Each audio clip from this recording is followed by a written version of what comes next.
कवि भक्त अमर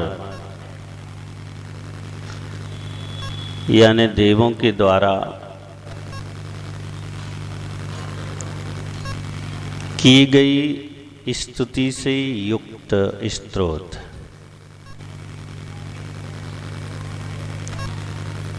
एक ऐसी महिमा जिसे बृहस्पति भी गाने में समर्थ नहीं है। बृहस्पति का अर्थ होता है विद्या का स्वामी।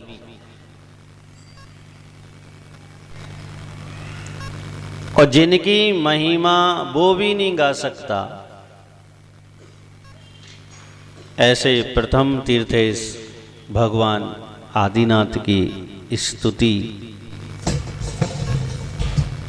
के लिए हम इस स्तोत्र को पढ़ रहे हैं, समझ रहे हैं।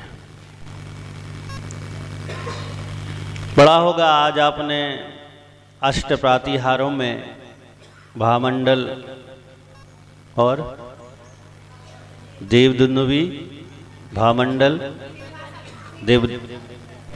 दिव्यध्वनि, तीन चीजें देवों द्वारा उद्घोष किया जाता है धर्म का। अपन ये समझते हैं कि एक वाद्य यंत्र बजा देना दिव्यध्वनि है, नहीं। उस वाद्य यंत्र के माध्यम से तीन लोग को ये बताना कि धर्म तीर्थ धर्माधिपति यहां पर धर्मोपदेश कर रहे हैं। पुराने मंदिरों में आज भी पुराने वाद्य यंत्र हैं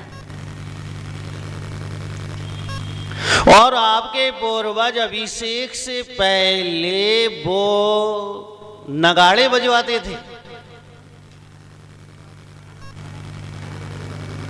पहले घड़ी तो थी नहीं, थी तो हर घर में घड़ी नहीं थी। और लोग पेट तो अच्छे से भर नहीं पाते थे, घड़ी खरीद कर कहाँ घर में लगाते हैं। लेकिन पेट उनका अच्छे से नहीं भरता था, लेकिन उनकी आत्मा धर्म से बहुत अच्छे से भरती थी। और वो नगाड़े बजाकर, दुंदुभी बजाकर लोगों को ये सूचित किया जाता था कि अभिषेक यानी तीर्थंकर भगवान का अभिषेक प्रारंभ हो रहा है। अब तो जमाना बदल गया, बटन दबाओ लाइट का, 3-4 वाद्य यंत्र एक साथ बजते हैं। अब तो समय फिक्स हो गया ना, डरा दिया हमने लोगों को, भैया 7, अब बेचारा 2-5 मिनट हो जाए तो सोच ले अब हो गया अभिषेक, ठीक है। पहले ऐसा नहीं था। पहले एक घोषणा की जाती थी कि अभिषेक का समय हो गया और व्यक्ति आते थे, पूर्ण विधि विधान से अपने अपने समय पर अभिषेक करके चले जाते थे। हाँ, सब कुछ बदला है तो ये भी बदलना चाहिए। देवों के द्वारा उद्घोषणा की जाती है। भामंडल क्या चीज है? दिव्य ज्योति यानी करोड़ों सूर्य का प्रकाश जिसके सामने फीका है, ऐसा वह भामंडल जिसमें समूह शरण में पहुंचने वाले व्यक्ति के यानी 12 सभाओं में उपस्थित होने वाले व्यक्ति के 3 वाद्य के और 1 वर्तमान का भाव स्पष्ट दिखाई देता है। तुम क्या थे 3 भाव पहले, तीनों भावों में क्या थे, 3 भाव आगे क्या होगे, और वर्तमान में जितना समय बचा है वो तुम्हारा कैसा रहेगा। ये आश्चर्यकारी व्यवस्था थी कि वहां पहुंचने वाला ये समझ जाता था कि मैं आज से तीसरे चौथे भाव में क्या था, उसके बाद क्या था, उसके बाद क्या था और आगे क्या होऊंगा। ये तो बड़ा सब कुछ जिज्ञासा रहती है। कोई हाथ देखने वाला आ जाए तो राह चलता व्यक्ति भी खड़ा होकर हाथ दिखा देता है कि देख तो लो क्या है, कल क्या होगा, सब कुछ जिज्ञासा है। एक व्यक्ति हमारे पास आए, बोले महाराज मेरा हाथ देख दो। मैंने कहा ऐसे कह दिया, मैं नहीं देखता। अरे महाराज देख तो दो आप। तो हमने मुझे नहीं आता। बोले आपको आता है, आप तो देख तो दो। बहुत जिद करने लग गए। मैंने कहा चलो देख देते हैं, हाथ ही तो देखना है क्या परेशानी है बताओ। उनने हाथ कहा, मैंने कहा हाथ देख देता हूं। मैंने हाथ देखा, मैंने कहा गड़बड़ है। उनको जिज्ञासा हो गई, कहा गड़बड़ है महाराज। मैंने कहा इसमें लिखा है कि कल तुम्हारी दीक्षा होने वाली है। उसने हाथ पीछे कर लिया कि जे वाला देखो महाराज गलत देख रहे हैं आप। कल देखना तो है, लेकिन कैसा कल देखना है, ये बहुत कठिन काम है। वह ये चाह रहे हैं कि आप ये बता दो कल तुम करोड़पति बनने वाले हो, कल तुम्हें खजाना मिलने वाला है, कल तुम्हारी सारी व्यवस्थाएं समृद्ध में बदलने वाली हैं, ये बता दो आप। तो बस दीक्षा की मत कहो कि कल दीक्षा होने वाली है, लेकिन वहां सहज है। आज भी किसी भी मुनिराज के पास आप पहुंच जाएं, किसी भी उपाध्याय के पास पहुंच जाएं, किसी भी आचार्य के पास पहुंच जाएं, आज भी आप अपना अगला भाव तो देख ही सकते हैं। कैसे? भामंडल नहीं होगा पीछे, फिर भी देख सकते हैं आप। किसी भी मुनिराज को आप देखो और विचार करो कि इतनी व्यवस्थित स्थिति होने के बाद भी ठिकाना नहीं है, अभी ठिकाना नहीं। फिर हमारी का दशा होगी, अगला भाव नजर आ जाएगा, तुम जो कर रहे हो उसका फल क्या होगा। लेकिन अच्छाई के लिए कौन जानना चाहता है? इसलिए समोसरण में प्रतिबंध है। किसके लिए दिखाई देगा? वह जो 12 सभाओं में पहुंच जाएगा उसके लिए, क्योंकि 12 सभा में जो पहुंचेगा वो सम्यक दृष्टि होगा, वो आत्म कल्याण का इच्छुक व्यक्ति पहुंचेगा। इसके पहले जो भूमियां हैं उनमें तो भोगी पहुंचेंगे, भटकेंगे नाट्यशालाओं में, एक से एक वनों में, उपवनों में, सुंदर सुंदर स्थितियों में भटक जाएंगे, ऊपर तक पहुंच ही नहीं सकते। असंख्यात जीव ऐसे होते हैं जो 12 सभाओं में प्रवेश नहीं कर पाते हैं, पहले ही भटक कर वापस आ जाते हैं। उन्हें पहले ही उनकी मन की चीज मिल जाती है और उनको देखकर, सुनकर, उन वाद्यों की ध्वनि को सुनकर, गीतों की ध्वनि को सुनकर और नृत्यशालाओं में नृत्य नाटिकाएं देखकर बाहर आ जाते हैं। वो समझते हैं कि समोसण का काम पूरा हो गया। भाव्यात्माओं, देवधुनी तो आपको पता ही है, सब कुछ है उसमें। तो देवधुनी में सब कुछ है, यानी आत्म कल्याण वास्तविकता में समाया हुआ है, तो देवधुनी में समाया हुआ है। इसलिए आज हम जिनवाणी का श्रवण करते हैं, स्मरण करते हैं, चिंतन करते हैं, मनन करते हैं। स्वाध्याय जीवन की आधारशिला होनी चाहिए। एक पेज पढ़ो रोज, आप एक ग्रंथ निश्चित करो और उसका रोज एक पेज पढ़ो। नहीं समझ में आया है 10 दिन तक एक ही पेज पढ़ो आप, 10 दिन तक एक ही पेज। समझ में आ जाए फिर दूसरे पेज पर पहुंचो। रोज स्वाध्याय होगा आपका। ग्रंथ पूरा नहीं करना है, स्वाध्याय पूरा करना है। और जब स्वाध्याय होता है तो देवधुनी समझ में आती है कि तीर्थंकर भगवान ने निरक्षरी भाषा में क्या कहा। मेघ गर्जना रूप देवधुनी थी, जिसमें कोई शब्द, कोई अक्षर, कोई मात्राएं, कोई विंदी, कोई विसर्ग, कोई पद, कोई दोहे नहीं थे। इस सारा का सारा गणधरों ने गूथन किया, उसको सुनकर समझकर उसे अक्षर मात्राओं में प्रस्तुत कर दिया। 34 और 35 नंबर काव्य की सतकथा आती है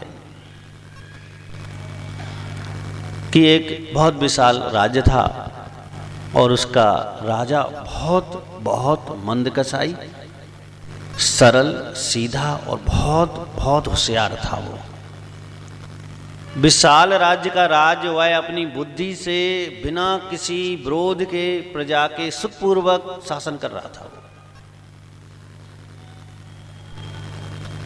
शासन शासक करता है,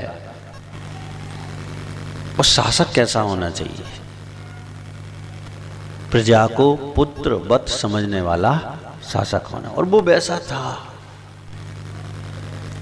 और इतना मंद कसाई था, इतना मंद कसाई था कि वह अन्य बातों पर ध्यान नहीं देता था, मात्र राज्य के संचालन पर, राज्य की सुविधा व्यवस्थाओं पर ध्यान देता था। लेकिन ध्यान रखना, संगति बहुत खराब होती है।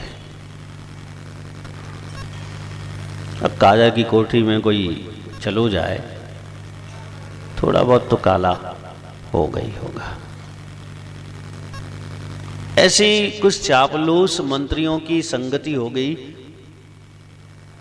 कि उसने राजा को इतनी तारीफ करना चालू कर दी, इतनी तारीफ करना चालू कर दी, वो कहते ना अपन चना के पेड़े पे चढ़ाना का काम कर दिया। ध्यान रखना, आवश्यकता से ज्यादा कोई आपकी तारीफ करने लग जाए, समझ लेना कि खतरा है। अब पतन का रास्ता मिलने वाला है, अब पतन होने वाला है सीधा का सीधा। सीमित अगर कोई आपकी अच्छाइयों को कहता है तो ठीक ठाक स्थिति है, और तो अपने मुंह से तुम अपनी अच्छाइयों को कहने लग जाओ, फिर भी खतरा है। अब अहम चढ़ेगा, अब तुम्हारा पतन निश्चित है। और उन चापलूस मंत्रियों की, सेवकों की बातों में आकर अलग अलग वह काम करने लगा। और एक दिन उन मंत्रियों ने एक प्रस्ताव रख दिया राजा के सामने, आप इतने समर्थ हैं, इतने शक्तिशाली हैं, प्रजा आपकी दास है, आप कहाँ इन धर्मों को मान रहे हैं? किसी ने भी स्थापित कर दिया है। आप एक नया धर्म, नया मत स्थापित करो और उसके प्रवर्तक तुम बन जाओ। और ये तो शुरू से होता चला आया है। कितने धर्म हैं, कोई एक पैदा हुआ, वो प्रवर्तक बन के उसने एक धर्म की स्थापना कर दी। अभी लास्ट तक देख लो, ये सोनगढ़ से हुआ, उसका एक प्रवर्तक हो गया, लास्ट तक हो गया। ये सब धर्म नहीं है, ये धर्मभास हैं। वो जहां अहंकार चढ़ता है, जहां पर स्वयं भगवान साक्षात इसी भाव में बनने की इच्छा हो जाती है, ऐसा व्यक्ति ऐसे खोटे काम करता है। दुनिया का सबसे बड़ा महापाप है मनगढ़ंत मत की स्थापना करना। उस राजा ने उन चापलूस मंत्रियों की बात मानकर और एक अपने नए धर्म की स्थापना कर दी और प्रतिबंध लगा दिया। कोई जैनत्व को नहीं मानेगा, जैन संस्कृति को नहीं मानेगा, कोई जिनालय नहीं जाएगा, कोई इन शास्त्रों को नहीं पढ़ेगा। इन सब का उसने विध्वंस करा दिया, होली जलवा दी उसने शास्त्रों की। और राजा के लिए, प्रजा के लिए प्रतिबंध कर दिया कि सबको इन मंदिरों में इस धर्म को मानना अनिवार्य है। जो सम्यक दृष्टि थे वो तो सारे के सारे राज्य को छोड़कर चले गए। उन्होंने कहा हम तो मिथ्यात्व को स्वीकार नहीं कर सकते। अब जो बेचारे मिथ्यादृष्टि थे, मंद कसाई थे, समर्थ नहीं थे, शक्तिवान नहीं थे, राज की सुविधाओं को जिन्हें अनिवार्य था लेना, वो सारे के सारे रुके रहे और धीरे धीरे राजा अहंकार में डूबता गया। लेकिन कब तक कोई भी काम करो आप, चाहे अच्छा करो चाहे बुरा, सोचो जरूर कि कब तक इसके बदले में तारीफ मिलेगी, कितने दिन तक, कितने दिन तक, कब तक मिलेगी, सीमा है। और ज्यादा से ज्यादा इस पंचकाल के अंत तक, इससे ज्यादा यह तो बहुत लंबा कह दिया मैंने, तुम जैसे लाखों करोड़ों असंख्यात पैदा हो जाएंगे जब तक, तो इससे आगे तो तुम्हारा अस्तित्व यानी तुम्हारे पुरुषार्थ का, तुम्हारे कर्तृत्व का अस्तित्व तो मिटने ही वाला है, व्यक्तित्व का भी अस्तित्व मिटेगा। सोचो जरूर, अपने आप मन ख्याति लाभ पूजा में नहीं जाएगा, अपने आप मन विराम लेगा हानियों से। लेकिन इतना सोचने का समय कहां है लोगों के लिए, कहां सोच पाते हैं। उस राजा ने मनमानी की, अपना शासन डंडे के बल पर चलाकर एक धर्म की स्थापना कर ली। उस धन के मन गढ़त नियम कायदा कानून बना ले और लोगों को मजबूर कर दिया कि तुम्हें इनका पालन करना पड़ेगा। पाप का घड़ा भरना चालू हो गया।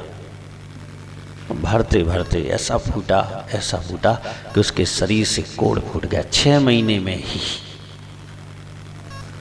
सिर्फ 6 महीने वो अपने मत को संचालित कर सका, 6 महीने डंडे के बल पर मत को स्थापित कर सका। उसके बाद उसको सारे शरीर से कोढ़ फूट गया।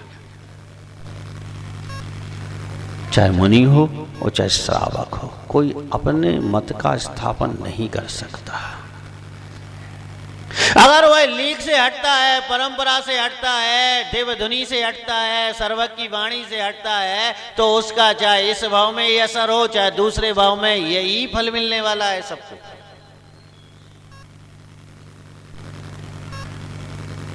इसलिए आप भी ध्यान रखो। उसने ये कहा तुम वो मानने लग गए, उसने ये कहा नहीं, मूल नहीं छोड़ सकते हम। और जो परंपरा से मूल चला रहा है वही सत्य है, वही आगम है, वही सर्वज्ञ वाणी है। नए नए लोग आकर नई नई बातें करें वो आगम नहीं है। हाँ, उसके अनुसार बातें करें वो आगम है। अब कोढ़ फूट गया। अब राजा से रंक हो गया, कौन सी सुनता है। घर परिवार, राज परिवार भी उसके पास जाने को तैयार नहीं है। नगर के बाहर एक कुटी बना दी, सारी सुविधाएं रख दी और राजा को मंत्रियों ने वहां स्थापित कर दिया कि भैया तुम्हें छुएंगे ही तो पूरा राज्य कोड़ मिलाए हो जाएगा। अब क्या करे, समझ में आ रहा है धीरे धीरे कुछ तो गलत हो गया। उसके ये समझ में आ गया कि कहीं ना कहीं हम गलती तो कर गए हैं, तभी हमारे साथ ऐसा हो रहा है। पछताता, याद करने की कोशिश करता, लेकिन याद नहीं आता, उसे नहीं आ रहा है समझ में कि 6 महीने पहले महापाप कर लिया। अचानक कोई साता थोड़ी बहुत उदय में आ गई और उस राज्य के बाहर से यानी वन से जहां उसकी कुटिया बनी थी, बुद्ध कीर्ति नाम के एक मुनिराज वहां से गुजरे। राजा की दृष्टि पड़ गई, उसने दूर से ही नमोस्तु नमोस्तु कर कर प्रणाम प्रणाम कर कर आवाज लगाई। मुनिराज ने उस तरफ देखा, मुड़कर समझ गए कोई दुखी है, करुणा आ गई, एकदम उसके निकट आ गए। क्या बात है, काहे कोढ़ फूट गया, फल नहीं पता किस कारण से फूट गया। अवधि ज्ञानी मुनिराज थे, उन्होंने 1 सेकंड अवधि ज्ञान लगाया और कह दिया कि तूने सबसे बड़ा महापाप किया जो जिन धर्म का विरोध किया और अन्य धर्म की स्थापना कर ली।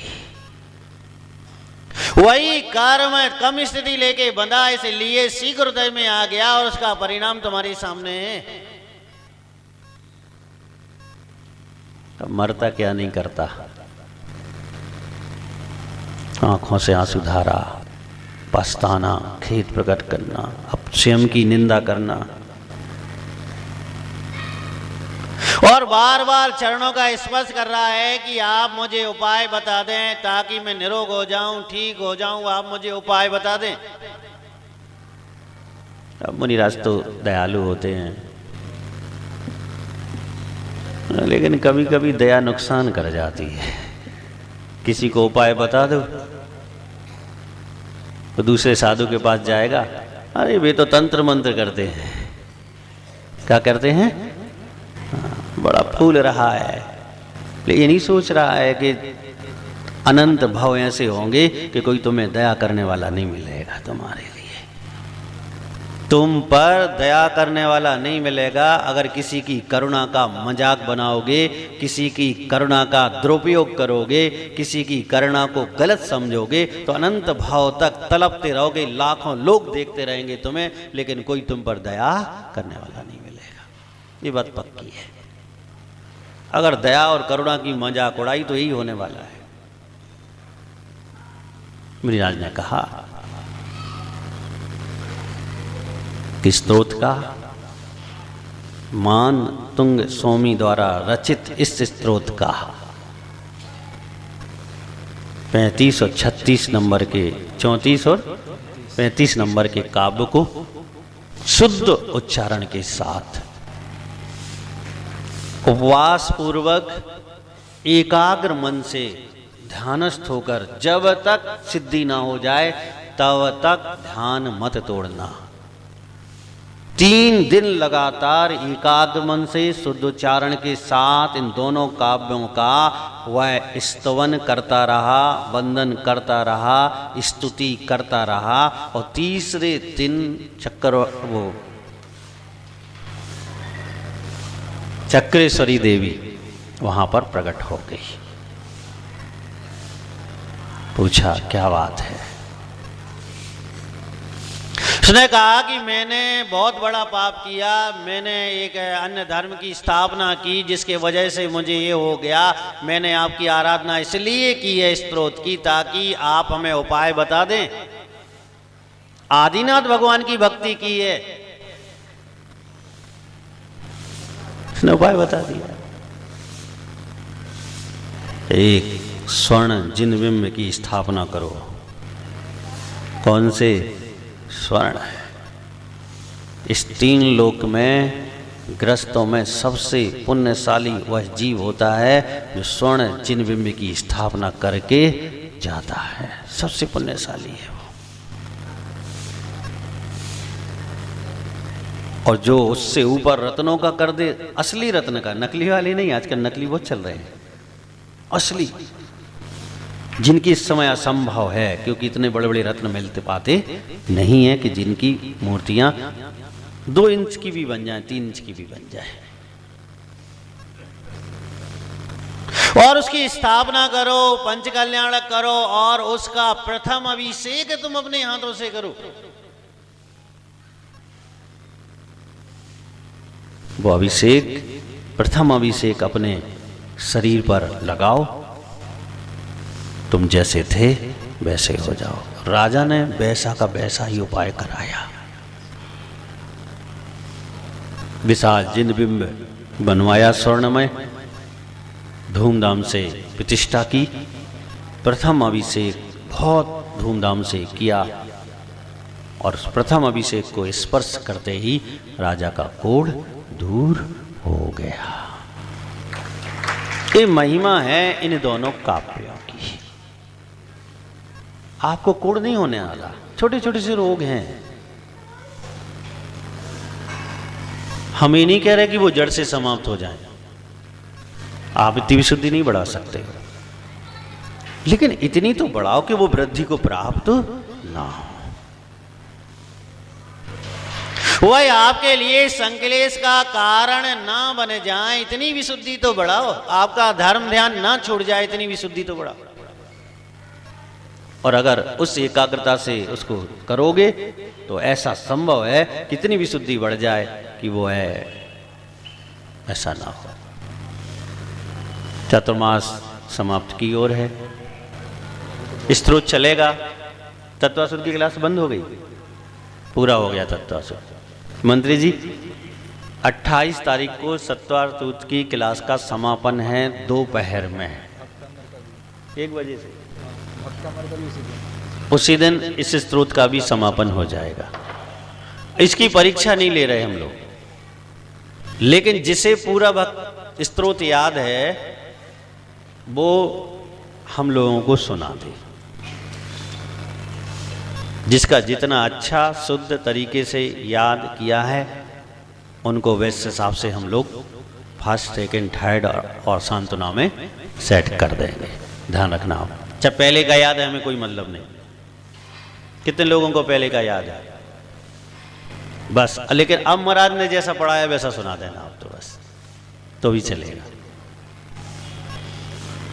तो 28 तारीख को दोपहर में आप अपने सब ट्रस्टियों को सूचना दे दें कि 28 तारीख को अनिवार्य है सबको रहना। दोपहर में 1 बजे से आ जाएं, और क्लास के लोग तो आएंगे ही आएंगे, सब स्तोत्र वाले भी आ जाएं सब हैं। 1 बजे 1 बजे से कार्यक्रम शुरू हो जाएगा, 3-4 तक चलेगा। हाँ, हम बता रहे हैं आपको। आप बस शाम की व्यवस्था तो कर ही लेना आप, जो जरूरी है वो आप, क्योंकि शाम को 4, 4:30, 5 भी बज सकते हैं। हाँ, वो आपको बता दें। हाँ ठीक है।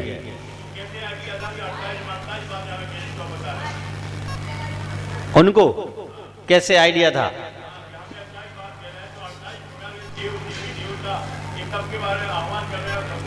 उनको ये पता नहीं था। उन्होंने तो भगवान की स्तुति की, और वो स्तुति उनकी जब समाप्त हुई तब 48वां काव्य था। आप समझ रहे? उन्होंने संरचना करते जा, तुरंत संरचना की तुरंत स्तुति करते जा रहे, यानी उन्होंने संरचना और स्तुति एक साथ की।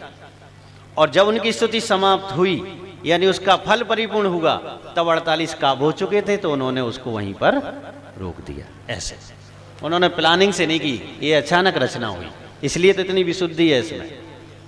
प्लानिंग से काम नहीं किया उन्होंने, अचानक मन से निकली स्तुति। ठीक है, तो आप ध्यान रखेंगे। बाकी कार्यक्रम मंत्री जी ने आपको बताई दिए। जय बोलिए गुरुदेव आचार्य श्री विराट सागर जी महाराज की।